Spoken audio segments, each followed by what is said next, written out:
Ay, wala na palang Genesis. Yay! Overtime. Milling. Counter bore. So, madalang na makapag-vlog kasi sobrang busy.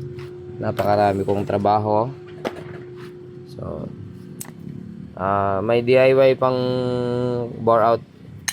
Flex lang. Ilang taon ko na rin gamit. Hindi na ako nagmamano-mano.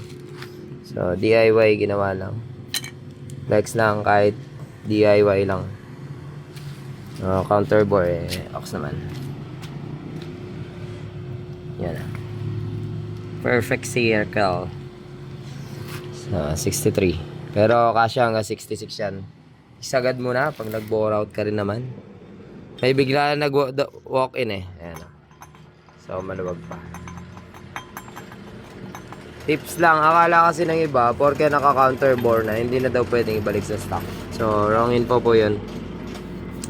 Wrong info po yun, kahit naka-bore out pa yan, pwede mong ibalik ang stock na block dyan. Bakit?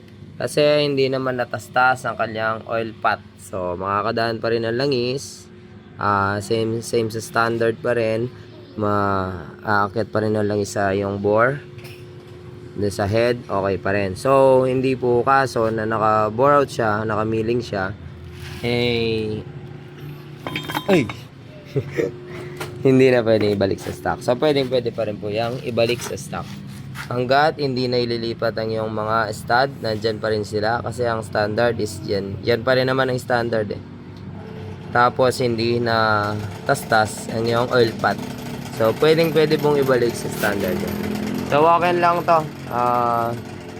Mag-overtime sana ako. Tatapusin ko yung 4 bag kasi may nag-walk-in. Pa-bore out lang daw. So, yan. Salamat sa tiwala sa Genrix. Yan. Sasakay sa kotse nila. Tagal ko hindi nakita. Dahil rin ako hindi nakita kasi hindi na ako nakapag-vlog. So, ipon lang tayo pagka may oras. Mag-video ulit tayo. Tabang lang kayo sa aking YouTube channel. Salamat sa suporta niyo mga kapatid. Kaya sa muli natin pagkikita. Paalam!